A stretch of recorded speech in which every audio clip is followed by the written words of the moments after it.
if they give you permission, me become president for Nigeria today, wait you go do. Thank you, I like that. I like that too. Yeah, as a president of Nigeria, for Nigeria. For Nigeria. Jesus. I come close. I go first down first. Okay. I go chop. Go chop. Because I'm hungry. I said to my little first I was down. Make my table food with food first. As the president, wow. Yes. That's the first you go do. My chop. Man, rest my sleep for like 5 good days. 5 good days. Nobody go enter my house. Okay. Hello viewers, it's your favorite boy on cam, Sid Lion, yeah? And today I want to bring to your table, alright? The juice is making the news, okay? So sit back and relax, and don't forget to like, share and subscribe to this YouTube channel. Hello viewers, the long-awaited general election is around the corner, alright? And INEC, shout out to INEC, are putting in every measures they think possible to make sure that our votes count and this election comes to us and come out very successful. All right? And INEC have taken different measures to making sure that everybody understands how they should vote this period. All right? So today I'll be dropping the different steps that we need to take to vote in this year's general election, starting from on the 25th of February 2023. INEC, in partnership with Youth Initiative for Advocacy, Growth and Advancement, YIAGA, with support from the European Union through the European Center for Electoral Support, ECES, yesterday also launched its Voters Education Volunteer Program at the University of Abuja. All right? The well-attended event was brought to life by the presence of INEC Youth Ambassador, the iconic Innocent Two-Face Idibia, comedian and actress Helen Paul, and multi-award-winning musician Paul and producer Kobams Asikwo. Chairman of the occasion, Professor Mahmoud Yakubu, implored the students to take the event, which was the first of its kind, serious. He said, "The future is actually here and you are the future. So please honor this first campus outreach on the continuous voters registration, honor the INEC ambassadors by ensuring that you go and register and vote." He announced the creation of a registration center at the University of Abuja campus and advised students and other residents close to the campus to take advantage and register. All right, now what I have for you viewers right now is just to implore you to go out there, get your PVC, all right? They say the future is in our hands and we cannot grab this future if we don't work for it. And how do we work for it? Go out there, queue if possible, get your PVC, vote wisely, all right? Don't let anybody push you or threaten you to do what you know is not right. You get, vote the right candidate you feel is right. Your conscience is what you should vote for. Ara, it's Made Kuti, and I just want to inform all of you and to say, vote, not fight. Election will be war. Come out and vote. It's your right, it's your responsibility. Because that's the single most important thing you can do to affect the outcomes. Don't stay at home. Make sure you come out and make sure you vote. This time, we need to do it and do it right. It is your civic responsibility to choose your leaders. Vote. Vote. Vote, not fight. Because election will be war.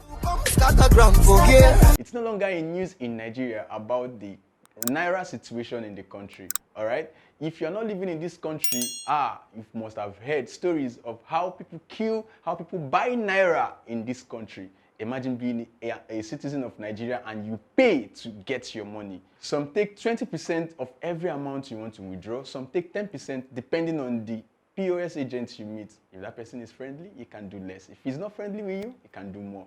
And banks are now actually making this thing easy for their customers. There have been pictures, there have been clips, there have been videos showing how people show their frustration. People go naked, people scream. Some people even go with their beds to ATM machines, waiting for them to get their money they suffered to get and put in those banks, all right? We all know that this is not going to be the first time that Nigeria is going to change their currency, all right?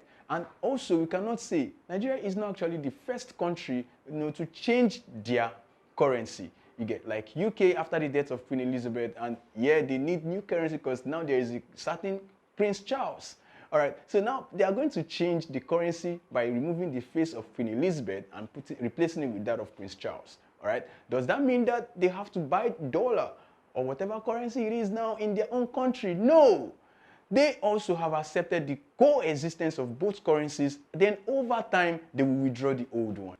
So now I implore Nigeria, I implore CBN, I implore the presidency to look into this matter and try to look for a very reasonable solution. I say there should be equal coexistence of both notes, and then over time we can remove gradually the old notes from circulation. Alright, if you're living in Nigeria right now, you see that you're finding it very difficult to spend the old Naira notes. Alright? Go to places, go to stores, go to supermarkets, even the roadside sellers, are finding it very difficult to accept this old Naira note. Looking at it critically, you will see that the new Naira note is not even out there as it's supposed to be. Like, if you look at it, you see that even the old Naira notes that we see that is limited is almost everywhere. Why you find it difficult to get the new Naira note. Right now, I implore the presidency, I implore CBN, I implore everybody who have one thing or the other to do with the circulation of this new Naira note should please stand up to their responsibility and see to the effective disbursement of this new Naira note. Alright, I also implore the masses to keep calm, as the Supreme Court have said that they will look into the matter and they will come up with reasonable solution to this issue. And also, the presidency have also said that they should give them 7 days to look into this matter, as they implore themselves to bring lasting solution to the lack of new Naira notes in the country. Rap music is a very interesting kind of music, you get, as it gives you that room to express yourself in a very different manner. Alright, and there's been violence associated to this type of music. Over the years, we've seen and heard issues of violence coming from rappers and their gang. Over the years, we've heard and we've seen how some rappers were gunned down and died because of one thing or the other related to rap beefs. Alright, we can go back to time with Tupac Shakur, with Biggie, and the list keep going. Now, alright, African, we are not known with this kind of violence when it comes to music, but right now, you get the news going around is the death of the multi-award winning South African rapper AKA. He was not just shot alone, he was shot down dead with his friend. The pair are thought to have been on their way to a nightclub for a performance as part of Forbes' birthday celebrations when they were shot. The motive of the killing is still being investigated, as the police spokesperson, Colonel Robert Netslunder, has told the BBC that the rapper and his friend were walking to their car when they were approached by 2 armed men who shot them at close range. The assailants then fled the scene on foot. I repeat, on foot. Police have said they don't want to speculate on whether the murder were a result of a hit, but said that possibilities cannot be ruled out. Over the years in the music industry, there have been the incident of rappers being shot dead, right? And the list goes on and on and on and on. So right now, I will take a look at few of them as I listed them out here for you to see. We have Scott LaRock, we have Paul C, we have Danny B-Boy, that's Rodriguez, we have Charisma, we have Stretch, we have Seagram, we have Tupac Shakur, we have the Notorious B.I.G., we have Takeoff, we have PNB Rock, we have Jada Young Gun, we have Trouble, we have Chudu Musewala, we have Young Dove, and we have From Africa, AKA. People have come out to condemn the violence in rap music, all right, generally in the music industry, but how people come up to kill these rappers and bring them down to the pool of their blood, we have come to criticize and condemn this act of killing rappers every time, every moment. Shout out to South African police, all right, for coming out to put their hands and legs and everything they have to the investigation of this matter, all right? And we implore them to do more, as those people who did this need to be brought to book. Who took her? They said school bus. No ambulance, no doctor, no nurse, no medical personnel, nobody. There was no emergency provision on ground in a place where you have over 500 students. Hello viewers, right now, Chrisland School is making the news again. This time around too, yeah, for the wrong reasons. All right, just recently during their inter-house sport, which was held at Agege Stadium, you get a girl by the name Whitney Adeniran slumped, they claimed, slumped and died. All right, she slumped and died according to reports. All right, the mother of the deceased took to Instagram to narrate how the girl prepared herself for the event of the day. Hello everybody, good evening. My name is Blessed Adeniran. The girl in question is my daughter. In a video posted on social media, Mrs. Adeniran, who narrated how her daughter prepared for the event of the day, claimed that the school took the deceased to an immunization center instead of a hospital. According to her, from the time the 12-year-old fell to the moment she was pronounced dead was about 10 minutes. The parents accused the school of negligence, insisting that the lack of an ambulance or first aiders at the venue of the sporting event contributed to the student's death. There's been a voice note going viral where the deceased was said to have been electrocuted. All right? She was said to be electrocuted in that voice note. Okay, so there's this girl and her name is Whitney, and let's just say that like we're not really friends and stuff. So they went for inter-house sports, and in my old school, for inter-house sports, you like go to a stadium. Yeah, so you go to the stadium, and in the stadium there are like cotton candy machines, popcorn machines, and stuff like that. So Whitney always buys like cotton candy and popcorn, like that's what she always does. So like she went there. I was like, oh, remember some cotton candy, like, right? And saw nothing of it. She was so excited for inter-house sports, you know. And then her hands were now wet, and she now mistakenly touched one of the cotton candy parts. And then she now got electrocuted, and then she now fainted, and her mouth was foaming, her veins were bulging, her veins were popping. Sorry, her mouth was foaming, her veins were popping, and her tongue just disappeared. Her tongue disappeared. That poured water on her, and then they took her to the back, and then they took her to the hospital.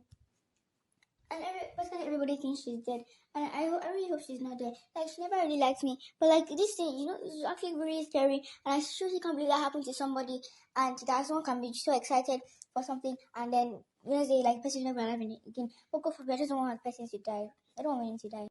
Chrisland School should come out and drop an official statement regarding this allegation.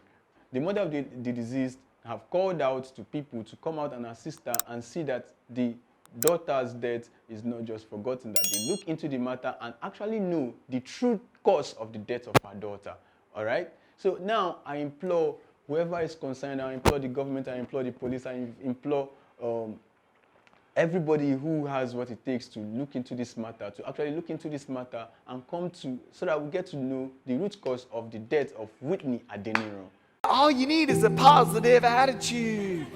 I feel like headbutting them in the face and saying, you know, just have a positive attitude. But I was always taught that there was no such thing as luck, chance, or coincidence. And the fears that I had were crippling me more than having no arms and legs. I believe the worst disability you can have is the fear of being alone. I am sorry if you've been abused. I'm sorry if someone has mistreated you. I'm sorry if you're struggling with something that I don't know about. But I want you to know something, that you don't know what miracles can come from your broken pieces until you give your broken pieces a chance.